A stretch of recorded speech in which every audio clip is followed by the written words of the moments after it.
عربی میں جب، اور یہ چاروں میں نے عربی کے لفظ لکھے ہیں، اب جب عربی میں پڑھیں گے تو یہ ہوگا ذکر، ذکر. یہ ہوگا زکریہ، ز ز. یہ ہوگا غو کا آواز ہے، غلیظ، غلیظ، غلیظ. اور یہ ہوگا غضب، غضب، غضب. یہ ہے وہ، وہ، اور یہ ہے وہ. ان دونوں میں بہت باریک فرق ہے، لیکن دونوں میں فرق ہے، چاروں کی باتیں الگ نکلیں گی.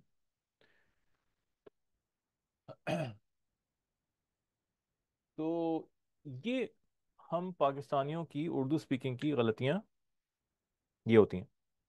تو جب ہم اپنے مخارج ٹھیک کریں گے تو ہمیں اس پہ دھیان دینا ہوگا. ٹھیک ہے.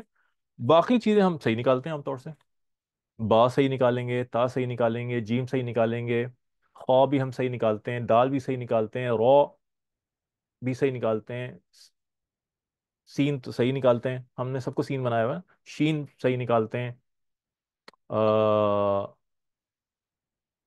تو میں تھوڑی سی گڑبڑ ہوتی ہے. رو جب موٹا ہوتا ہے تو اس میں ہمیں موٹے کرنے نہیں آتے حروف. اردو میں موٹے پتلے کا تصور نہیں ہوتا.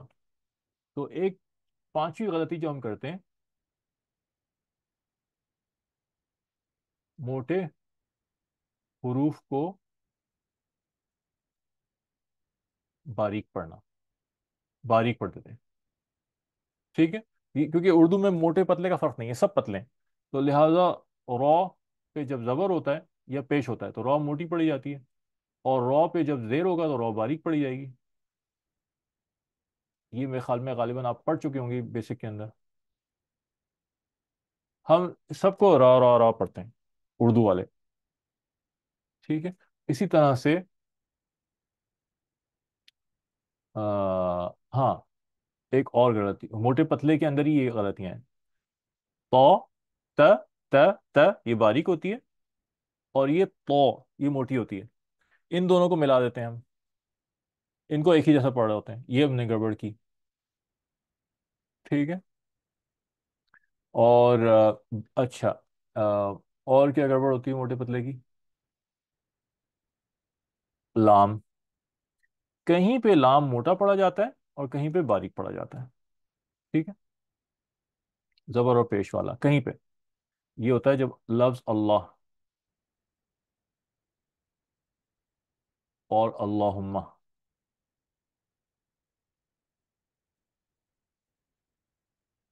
ٹھیک ہے. ان دونوں کا لام اس سے پہلے اگر اگر کیا کہتے ہیں، ان دونوں کے لام میں آ، ان سے پہلے اگر زبر اور پیش ہے تو یہ موٹے پڑے جائیں گے، ورنہ یہ پتلے پڑے جائیں گے. ٹھیک ہے. لام کے اوپر کی حرکت کا اعتبار نہیں ہوگا، اس سے پہلے کی حرکت کا اعتبار ہوگا. اس سے پہلے اگر زبر یا پیش ہے تو موٹے پڑا جائے گا، اور اس سے پہلے اگر زیر ہے تو باریک پڑا جائے گا. صرف اللہ اللہ میں تو یہاں ہم گڑبڑ کر جاتے ہیں. ٹھیک ہے. اسی طرح سے بعض لوگ ہمارے یہاں، سب نہیں، بعض لوگوں سے خوف نہیں نکلتا. وہ خوف اور کاف، کاف اس کو ایک جیسا پڑھ دیتے ہیں. یعنی کہ میرا ایک دوست تھا اسکول کے زمانے میں، وہ قلعے کو بولتا تھا قلعہ، قلعہ. جیسے لال قلعہ یہاں پہ کھانے کا ایک ریسٹورینٹ ہے، تو اسے بولے گا لال قلعہ. یہ بعض لوگ ہوتے ہیں، سب نہیں ہوتے. تو اکثر لوگ قاف سے ہی نکال رہے ہوتے ہیں ہم لوگ، لیکن بعض لوگوں سے نہیں نکل پا رہا ہوتا. تو یہاں غلطی ہوتی ہے. تو یہ وہ چیزیں ہیں، مخارج ہیں، جن پہ پاکستانیوں کو محنت کرنے کی ضرورت ہے. اچھا، اور دیکھ لیتے ہیں، اور قوموں کے دیکھتے ہیں. تھوڑا سا انٹرسٹنگ ایک دلچسپ چیز رہے گی. انڈیا. انڈیا میں تو بہت سارے علاقے ہیں، تو مجھے سب کا تو معلوم نہیں، ہر ایک سے تو واسطہ نہیں پڑا ہمارا، لیکن جن سے پڑھا ہے ان کا بتا دیتا ہوں. جیسے حیدرآبادی، حیدرآبادی، حیدرآبادی حضرات، یہ قاف کو خا پڑھتے ہیں.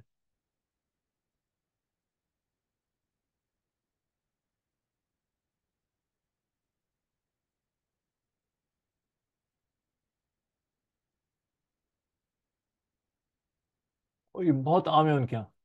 تو لہذا قرآن کو کیا پڑھیں گے یہ؟ قرآن. قرآن پڑھتے ہیں. تو ایک صاحب تھے جو میں امریکہ میں تھا. تو ایک صاحب آ کے بتا رہے تھے اپنا واقعہ کہ ایک حیدرآبادی میرے ان کی دکان تھی وہاں پہ. وہ اسلامی کتابیں بیچتے تھے, قرآن کریم کے نسخے بھی ہوتے تھے. تو کہنے لگے کہ حیدرآباد, انڈیا کے حیدرآباد کے صاحب آئے اور آگے کہتے ہیں یہ تم لوگ آ، قرآن کو قرآن کیوں بولتے ہو, یہ تو قرآن ہوتا ہے. الٹا اپنے غلط بات کو صحیح ثابت کرنے کی تلے میں. تو وہ یہ غلطیاں کرتے ہیں. اسی طرح سے بعض انڈیا کے لوگ, پتہ نہیں کس علاقے کے ہوں گے, یہ مجھے انڈیا کے تو مجھے اتنے تفصیل سے بہت زیادہ واسطہ نہیں پڑا مختلف علاقوں کے لوگوں سے, لیکن بعض لوگ جو ہیں وہ خواہ کو کھا بنا دیتے ہیں. تو اگر لفظ ہے خود تو اسے پڑھیں گے خود. خود خود, یہ ان کی غلطیاں ہوتی ہیں. تو یہ مجھے چونکہ دلچسپی بھی ہے اور تو میں اس کے اوپر غور بھی کرتا رہتا ہوں. ایسے شخص کو کہتے ہیں فونیٹسٹ انگلش میں. تو میں فونیٹسٹ ہوں.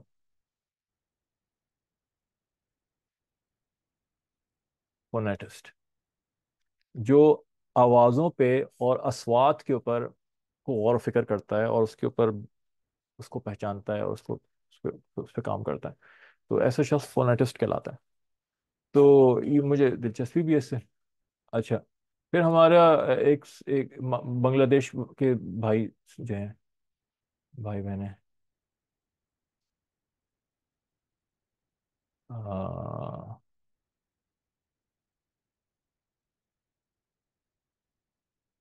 بنگلہ دیش, ان کی ماشاء اللہ سے یہ کیا کرتے ہیں, سین کی جگہ سین کو شین بنا دیتے ہیں اور شین کو سین بنا دیتے ہیں. عجیب و غریب بات ہے.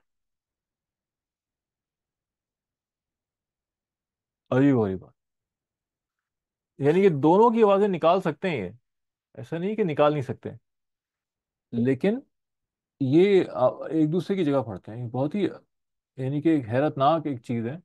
جو آپ کبھی واسطہ پڑے آپ کا تو آپ اس کو دیکھیے گا. جو خاص طور پہ آپ میں سے بہنیں باہر رہتی ہیں, بیرون ممالک رہتی ہیں, ان کا واسطہ پڑے گا کیونکہ بیرون ممالک میں ہر جگہ کے مسلمان مل جاتے ہیں. سین کی جگہ پہ شین پڑھیں گے, شین کی جگہ پہ سین پڑھیں گے. دوسری جو ایک دلچسپ غلطی یہ حضرات کرتے ہیں ہمارے بھائی اور بہنیں بنگلہ دیش کے, وہ زا زا کی جگہ پہ جیم پڑھتے ہیں اور جیم کی جگہ پہ زا پڑھ لیں گے. تو اور لکھتے بھی ایسے ہی ہیں. تو یہ میں نے خود مسجد میں جہاں پہ بنگلہ دیش کے ساتھی جو تھے باہر, وہاں پہ وہ کمیٹی وغیرہ میں انچارج تھے, میں نے خود نوٹس میں لکھا ہوا دیکھا کہ وہاں لکھا ہوا تھا جزاکم اللہ ہوتا ہے نا, جزاکم اللہ, اس کو انہوں نے لکھا ہوا تھا زجاکم اللہ.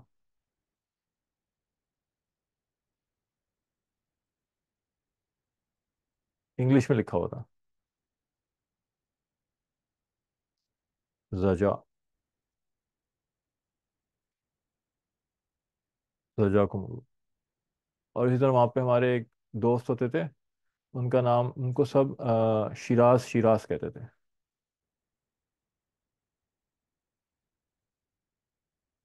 شیراز. بعد میں پتا چلا کہ ان کا اصل نام جو تھا وہ سراج تھا. تو سین کی جگہ پہ شین لگایا اور جیم کی جگہ پہ زا لگا دیا, تو سب ان کو شیراز شیراز بولتے تھے. تو یہ حضرات یہ کرتے ہیں. پھر جب یہ قرآن پڑھتے ہیں نا تو قرآن میں بھی پھر اسی طرح کی غلطیاں کرتے ہیں. تو میرے پاس جب کبھی بنگالی بچے پڑھنے آتے تھے تو بڑی مشکل ہوتی تھی کیونکہ ان کی زبان چل ہی نہیں پا رہی ہوتی تھی, ان کو پڑھانا بڑا مسئلہ ہوتا تھا. اچھا, اب آ جاتے ہیں ان کو دیکھتے ہیں آ، افریقہ کے ساتھی, افریقہ کے بعض علاقوں کے دوبارہ سے افریقہ کے بھی مجھے ہر ایک سے تو واسطہ نہیں پڑا, لیکن جو جن سے پڑا ان کی غلطیاں. یہ حضرات دال کی جگہ پہ ڈال پڑھتے ہیں. اب ڈال کا حرف جو ہے اور آواز یہ تو ہے ہی نہیں عربی کے اندر. لیکن یہ دال کی جگہ ڈال نکالتے ہیں، تو لہذا دنیا کو یہ پڑھیں گے دنیا، دنیا۔ اور دوسری غلطی یہ کرتے ہیں کہ تا، یا جسے ہم اردو میں تے کہتے ہیں، عربی میں تا کہلاتا ہے، تا کی جگہ پہ ٹے کی آواز نکالیں گے۔ اب ٹے کا حرف بھی عربی میں نہیں ہے، یہ تو اردو میں ہے اور انگلش میں ٹی کی ساؤنڈ ہوتی ہے، لیکن یہ ٹے کی آواز نکالیں گے۔ لہذا اگر یہ لفظ ہے، جیسے قرآن میں یہ آتا ہے کئی جگہ پہ، کنتم، کنتم، تو اس کو پڑھیں گے کنتم، کنتم۔ یہ جب ہم آسٹریلیا میں تھے تو وہاں پہ ایک افریقی عالم تھے، وہ پتہ نہیں کہاں کہاں پڑھے ہوئے تھے، سعودی عرب سے بھی انہوں نے پڑھا ہوا تھا، لیکن ان کی یہ غلطیاں ان کی قرآت میں موجود تھیں، اور انہوں نے جن بچوں کو پڑھا کے پڑھایا، ان بچوں نے بھی ان کی یہ غلطیاں لی۔ ظاہر بچے تو بالکل، بچے تو ریکارڈ پلیئر ہوتے ہیں، جو سنیں گے وہ پڑھیں گے، چھوٹے بچے ہوتے ہیں۔ اچھا وہ بچے تھے بنگالی، تو اب اور دیکھیں آپ، سونے پہ سہاگا، تو کیا کہتے ہیں، پتہ نہیں یہ سونے پہ سہاگا کہنا چاہیے یا کریلا اوپر سے نیم چڑھا، یہ کہنا چاہیے، اللہ جانے کون سی صحیح محاورہ ہوگا یہاں پہ۔ تو وہ ان کی اپنی وہ الگ چیز تھی، اور پھر اور اس کے علاوہ بھی یہ اور ان میں آ گیا، تو مجھے اتنا مشکل ہوئی، وہ بیچارہ بچہ چھوڑ کے نہیں دے رہا تھا اس کنٹم اور دنیا اور اس طرح پڑھ رہا ہے وہ۔ تو وہ میں نے پھر ان سے کہا، میں نے کہا بھائی آپ نے کیوں پڑھوایا ان سے، ان کی تو اتنی غلطیاں تھیں۔ اچھا وہ بات ان تک پہنچ بھی گئی، پھر وہ اور لوگوں تک بھی پہنچ گئی، پھر وہ ایک بڑی بات بھی بن گئی، پھر وہ بیچارے پھر شرمندہ بھی ہوئے، اور میں موجود ہوتا تو پھر وہ آگے بڑھتے بھی نہیں تھے نماز پڑھانے کے لیے۔ تو بہرحال غلطیوں کی نشاندہی تو ہمارا کام ہے، اور یہ تو بہت بڑی غلطیاں ہیں نا، تو خاص طور پہ اگر اہل علم حضرات ہیں تو بھئی آپ اپنی وہ غلطیاں درست کریں، اس کو آپ کے اوپر تو زیادہ ذمہ داری بنتی ہے عوام الناس کے مقابلے میں، جبکہ آپ لوگوں کو کوئی امامت بھی کرا رہے ہیں اور سب کچھ کر رہے ہیں، اور پھر بیرون ملک میں اگر ہیں تو دنیا جہان کے مسلمانوں کو آپ لیڈ کر رہے ہوتے ہیں نمازوں میں اور بیانات میں، تو یہ زیادہ ذمہ داری بنتی ہے نا کہ ہم اس طرح کی بڑی بڑی فحش غلطیاں ہیں بھائی، یہ لحن جلی میں شمار ہوں گی، بہت بڑی غلطی، اس کا حکم حرام کا لگتا ہے۔ لحن جلی کہتے ہیں بہت بڑی فحش غلطیاں جن کا حکم حرام ہے۔ تو اچھا یہ چیزیں، جس وقت میں حج کرنے گیا تھا 2005 میں غالباً، اللہ نے موقع عطا فرمایا تھا، تو وہاں بھی میں نے یہ دیکھا، وہاں پہ سعودی حکومت نے جگہ جگہ پہ لوگوں کو کھڑا کیا ہوا ہے جو لوگوں کو دعائیں سکھائیں، بتائیں، اور یہ اور کچھ پابندیاں بھی لگوا دیتے ہیں، یہاں یہ نہ کرو، یہ نہ کرو، جو بھی ہے اس کے لیے نگرانی کے لیے لوگ کھڑے کیے ہوئے ہیں، سکھا رہے ہوتے ہیں کہ یہ دعا پڑھیں، یہاں یہ دعا پڑھیں۔ اس میں کچھ افریقی بھائی بھی کھڑے کھڑے ہوتے ہیں، وہ بھی ان کی طرف سے نامزد ہیں، وہ بھی جو دعائیں پڑھا رہے ہوتے تھے اس میں بھی وہ کن تم دنیا، یہی چل رہا ہوتا تھا ان کا، یعنی کہ ان کے اوپر بھی اس بات کی محنت نہیں کی گئی کہ اللہ کے واسطے تم ایک ایسی پبلک جگہ پہ کھڑے ہوئے ہو جہاں پہ پوری دنیا کے لوگ آتے ہیں اور وہاں سے تاثر لے کر گھر جاتے ہیں کہ جی ہم نے وہاں پہ یہ چیز دیکھی لہذا ہم وہ کریں گے۔ کم سے کم وہاں کے جو ذمہ دار حضرات ہیں ان کو اتنا تو کرنا چاہیے تھا کہ بھائی ان کی یہ غلطیاں درست کرا دو، کہ جو اتنی فحش اور بڑی غلطیاں ہیں کہ جو حروف عربی میں ایگزسٹ ہی نہیں کرتے، جو آوازیں ہیں ہی نہیں کسی بھی جگہ پہ کسی بھی قرآت میں نہیں ہے، کم از کم وہ تو ٹھیک کرا دو، اور نہیں تو ایسے لوگوں کو رکھتے جن کی کم از کم یہ غلطیاں تو ٹھیک ہوتی، لیکن اس بات کا کوئی خیال نہیں۔ اب آ جاتے ہیں ہمارے عرب بھائیوں، اب آپ بہت حیران ہوں گے، اس وقت آپ کے کان کھڑے ہو گئے ہوں گے کہ عربوں کی کیسی غلطیاں ہو سکتی ہیں بھائی، ان کی تو زبان ہے، اور ان پہ ان کے پہ تو قرآن اترا تھا، اور وغیرہ وغیرہ وغیرہ وغیرہ، ان کی تو زبان ہے، تو اہل زبان کیا غلطیاں نہیں کر سکتے؟ ہم آپ سب اردو بولنے والے ہیں، ہم میں سے اکثر کی مادری زبان اردو ہی ہوگی، لیکن یہ ہم اچھی طرح جانتے ہیں کہ ہمارے پاکستانی کتنے اردو اسپیکنگ لوگ ہیں جو اردو بولنے میں غلطیاں کرتے ہیں، جو الفاظ صحیح ادا نہیں کر رہے ہوتے، اس لیے کہ اب اردو کے ساتھ انگریزی مل گئی نا، تو اردو کے بہت سارے کتنے الفاظ ہیں جو اردو والوں کو الفاظ کے معنی ہی نہیں پتا ہوں گے، کیوں بھائی آپ کی زبان ہے تو آپ کو پتا ہونے چاہیے، آپ تو اہل زبان ہے کہ نہیں پتا، اس لیے کہ اب وقت کے ساتھ ساتھ سلینگس آ گئے، عوامی زبان بن چکی ہے، عوامی زبان ہو گیا، عوامی زبان میں ادھر ادھر سے چیزیں آ گئی ہیں۔ ہندی فلمیں دیکھتے ہیں لوگ، ہندی فلموں سے الٹے سیدھے جملے لے لیتے ہیں، الٹے سیدھے بولنے کے انداز لے لیتے ہیں، انگریزی رواج پکڑ گئی ہے، انگریزی کے الفاظ گھسا دیتے ہیں، پھر یہ موٹے موٹے لفظ نہیں بول پا رہے ہوتے، بعض دفعہ قاف نہیں بول پا رہے ہوتے، بعض دفعہ اڑا اڑے اڑے اڑے نہیں بولا جا رہا ہوتا لوگوں سے، اس کے رے رے رے بول رہے ہوتے ہیں۔ تو یہ غلطیاں اہل زبان کرتے ہیں۔ اب آپ انگلش لے لیں، انگلش میں اہل زبان انگریزی امریکن ہو یا انگلش ہو یا آسٹریلین ہو، یہ گرامیٹیکل مسٹیکس کرتے ہیں اپنی انگلش میں اور بول رہے ہوتے ہیں، لیکن گرامر کی روح سے وہ بول تو رہے ہوتے ہیں اور ان کے یہاں استعمال میں ہوتی ہے وہ چیز، لیکن گرامر کی روح سے وہ غلطی ہوتی ہے۔ اور یہ خود، یہ تو خیر ہمیں معلوم ہے، ظاہر ہے ساری زندگی ہماری انگلش پڑھتے پڑھاتے گزری اور انگلش میں اور وہاں رہے، تو ہمیں پتہ ہے کہ گرامر کی روح سے غلط بول رہے ہیں وہ۔ اور یہ خود وہ لوگ بھی بولتے ہیں جو آسٹریلیا میں تھے، تو میری اہلیہ وہاں پڑھتی بھی تھیں وہاں کی آسٹریلین خواتین سے، تو انگلش کے وہاں پہ حلقے لیتی تھیں جا کے، تو ان کی وہاں کی عورتوں نے یہ بتایا، جو ان کی بوڑھی بوڑھی ہو جاتی تھیں، پھر وہ ویلفیئر کے طور پہ وہ ویسی لائبریری میں پڑھا رہی ہوتی تھیں انگلش، تو وہ بھی بتاتی تھیں کہ یہ ہم لوگ اس طرح بولتے ہیں، لیکن یہ اصل میں صحیح انگریزی نہیں ہے، یہ غلط انگریزی ہے گرامر کی روح سے۔ تو ہر زبان والے بھی اپنی غلط زبانوں میں بھی غلطی کرتے ہیں، تو لہٰذا اس میں حیرت کرنے کی کوئی بات ہی نہیں ہے۔ اور جب قرآن کا معاملہ آ جاتا ہے تو مخارج تو ایک حد تک وہ پیدائشی طور پہ بچے سیکھ لیتے ہوں گے، لیکن تجوید کے قواعد ان کو بھی، عربوں کو بھی اتنے ہی سیکھنے کی ضرورت پڑتی ہے جتنے ہم لوگوں کو ضرورت پڑتی ہے، اس لیے کہ تجوید کے قواعد تو اس علم کا حصہ ہیں جو نبی پاک صلی اللہ علیہ وسلم کی طرف سے ہوتا، یہ فطرتاً نہیں آ سکتے، کہ وہی وہی کے ذریعے سے کیسے قرآن پڑھنا سکھایا گیا، علوم وحی میں سے ہے نا، تو اس کو ہر آدمی کو سیکھنا پڑے گا، جو نہیں سیکھے گا وہ غلطی کرے گا، اور بعض حروف کے اندر ان کو بھی سیکھنا پڑتا ہے، تو لہٰذا عرب کے اندر آپ دیکھیں گے مصر سے شروع کرتے ہیں، مصر کی بہت بگڑی ہوئی عربی ہے، بہت بگڑی ہوئی عربی، ہمارا وہاں جانا بھی ہوا کانفرنسز وغیرہ میں، وہاں موقع بھی ملا جانے کا قاہرہ، مصر والے اور عراق والے بھی، مصر اور بھی ایک آدھ جگہ پہ وہ آئین کو حمزہ پڑھ رہے ہوتے ہیں، پورا نہیں نکال رہے ہوتے ایک دم۔ اچھا، اس کے علاوہ مصر والے کیا کرتے ہیں، جیم کو گاف پڑھتے ہیں،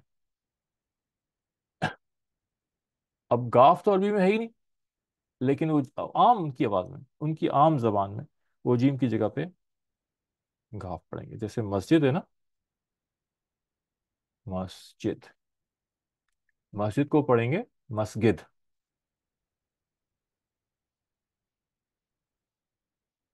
مسجد، یہ میں مذاق نہیں کر رہا، آپ سمجھیں کہ یہ مذاق کر رہے ہیں، یہ میں آپ کو سیریسلی حقائق بتا رہا ہوں، مسجد، رجلن، آدمی رجلن کہتے ہیں آدمی کو، مرد کو، رگلن بولیں گے اس کو وہ۔ اچھا، قرآن جب پڑھ رہے ہوتے ہیں تو وہ ٹھیک پڑھ رہے ہوتے ہیں، لیکن وہ عام بول چال کے اندر یہ غلطیاں کرتے ہیں، لیکن کئی جگہ کے عرب قرآن پڑھنے میں بھی وہی غلطیاں کرتے ہیں، مثال کے طور پہ آپ لے لیں سعودی حضرات کو، یہ کیا کرتے ہیں، تا تا کی جگہ پہ یہ پڑھتے ہیں تھا، اس میں ہا لگا دیتے ہیں، تھا تھا، کن کن تم تم تم، یہ آپ کو بہت کامن نظر آئے گا، بہت عام نظر آئے گا، آپ سنیں سعودیوں کی قرآت، آئمہ حرمین کی آپ سن لیں، ہر ایک کی میں نہیں ہوتی غلطی ہے، ہر ایک، یہ میں اصول نہیں بتا رہا، بہت سے صحیح بھی پڑھتے ہیں، لیکن بہت سو میں آپ کو یہ غلطیاں نظر آئیں گی، اچھا، باریکی سے، اور یہ غور کرنا پڑے گا آپ کو، تو آپ کو سنائی دے گا کہ اچھا، اور یہ بالکل غلط آواز ہے، یہ تا کے ساتھ تا ہے لفظ تا، کن تم نہیں ہے، تم، اس کے ساتھ ایک ہا کا اضافہ ہو گیا، یہ جو اضافہ ہوا ہے نا یہ تحریف ہے، اور یہ جائز نہیں، اور یہ کر رہا ہوتا ہے، اسی طرح سے کاف، کاف کو کے ساتھ بھی ایک ہا لگا دیتے ہیں، کبھی کبھی آپ کو سنائی دے گا یہ کن کن تم، کن تم، کھ کھ، کیا کی آواز لگا دیتے ہیں. ٹھیک ہے. اور ایک غلطی جو سارے عرب اس میں مبتلا ہیں، جو مشہور مشہور ہیں، وہ تو سارے آپ کو نظر آئیں گے. ہر عرب جو پڑھ رہا ہوگا اور ان سے متاثر ہو کے سب لوگ پڑھ رہے ہوتے ہیں، وہ ہے غوت. غوت. اس کو وہ سب کے سب موٹے اس کے ساتھ پڑھتے ہیں، دوت. یہ بالکل غلط ہے، اور یہ دین میں تحریف ہے،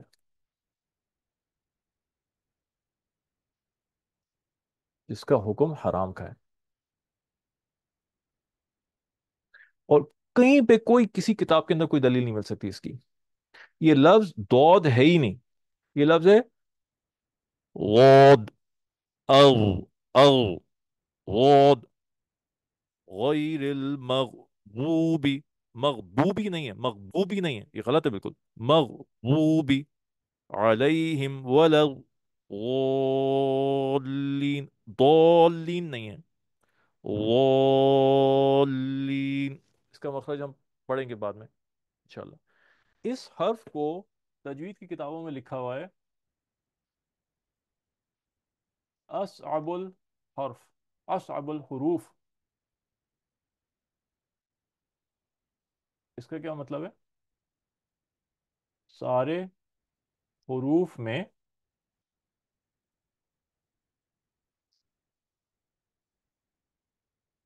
مشکل ترین حرف.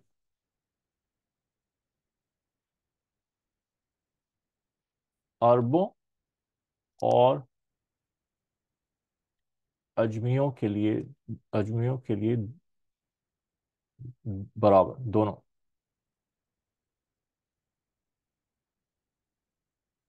تو کتابوں میں، تجوید کتابوں میں لکھا ہوا ہے کہ یہ مشکل ترین حروف میں سے ہے، اور عربوں کے لیے بھی اتنا ہی مشکل ہے جتنا اجمیوں کے لیے نکالنا ہے. تو لہٰذا اس میں تعریف کر دی گئی، اور اس کو آسان کرنے کے لیے انہوں نے دوت دوت شروع کر دیا. یہ آپ کو تقریباً ہر مشہور قاری عربی کا جو آپ کو نیٹ پہ ملے گا، وہ آپ کو سب اسی میں طرح پڑھ رہے ہوں گے. لیکن اس کا مطلب ہرگز یہ نہیں ہے کہ اگر سب جو کام کر رہے ہوں گے وہ صحیح ہوگا. اس لیے کہ ان سے دلیل پوچھی جائے گی اس کی کہ آپ نے کہاں سے سیکھا. نبی پاک صلی اللہ علیہ وسلم نے کیا اس طرح پڑھ کے سنایا؟ اور اس کی دلیل میں جو جو مستند کتابیں ہیں پرانی، ان سب سے دلیل مانگی جائے گی. اور میں آپ کو پوری ذمہ داری کے ساتھ بتا رہا ہوں، اور ہمارے علماء نے، بڑوں نے، سب نے ذمہ داری کے ساتھ اس بات کو لکھا ہوا ہے کہ کسی ایک مستند کتاب کے اندر اس کی دلیل نہیں دکھا سکتے یہ لوگ. اور یہ واضح طور پہ دین کے اندر تحریف ہے، قرآن میں تحریف ہے. اس کی ہرگز ہرگز اجازت نہیں دی جائے گی. اور ان کی دیکھا دیکھی جو ہے، ہمارے بعض علماء حضرات بھی اس کو اختیار کر لیتے ہیں، اس لیے کہ انہوں نے تجوید کا پراپر باقاعدہ دلائل کے ساتھ علم حاصل نہیں کیا ہو. تو اللہ نے ہمارے پہ بہت احسان کریم کیا. اللہ نے بڑے قاریوں سے اللہ نے پڑھوایا، بڑے استادوں سے پڑھوایا، اور دنیا میں اللہ نے پڑھوایا. تو یہ جو آپ کو بات بتا رہے ہیں، یہ پکی ٹھکی مستند بات آپ کو بتا رہے ہیں. اس بات کو سمجھنے کی، سیکھنے کی ضرورت ہے. ٹھیک ہے انشاءاللہ. تو آ، اس پہ پھر ہم محنت کریں گے انشاءاللہ. تو ہم تو چونکہ سارے ادھر ہی سے تعلق رکھتے ہیں، تو ہم خاص طور پہ، اور ہم نے میں جو ووت کی غلطی آئی ہے، ہم میں سے جو دوت پڑھ رہا ہوتا ہے وہ ان سے متاثر ہو کے پڑھ رہا ہوتا ہے، یا تو ان کے ساتھ رہا ہوا ہوتا ہے، یا پھر ریکارڈ یوٹیوب وغیرہ پہ سن سن کے وہ غلطیاں اختیار کیے ہوئے ہوتے ہیں. ٹھیک. تو ہم ان چیزوں پہ محنت کریں گے، ان کو ٹھیک کریں گے. ایڈوانس کے اندر یہ بھی چیز ہوگی ہماری. تو اور بھی اس کے علاوہ ایڈوانس کے اندر ہمارے را ساکنہ کے قواعد پڑھے جائیں گے، اور مخارج پہ محنت ہوگی، اور کچھ اور چھوٹی چھوٹی چھوٹی چیزیں جو رہ گئی ہیں ان پہ ہوگی. اور اس کے علاوہ آپ کی سن سن کے باقاعدہ باریکیوں سے وہ غلطیاں نکالی جائیں گی انشاءاللہ. کچھ میں یہاں سنوں گا، باقی حلقی معلومات کریں گی. دوسری، آواز پہ محنت کرواؤں گا میں آپ کو. اس کی کچھ مشقیں ہوتی ہیں آواز میں، ٹھہراؤ آئے، گلا کھلے. یہ بہت ضروری ہوتا ہے قرآت کے اندر. ٹھیک ہے انشاءاللہ. تو ہاں، آج تھوڑا سا شروع بھی ہماری دیر میں ہوئی تھی، کچھ لنک کا مسئلہ ہو گیا تھا. تو یہاں پہ ہم آج اپنی کلاس ختم کرتے ہیں. اور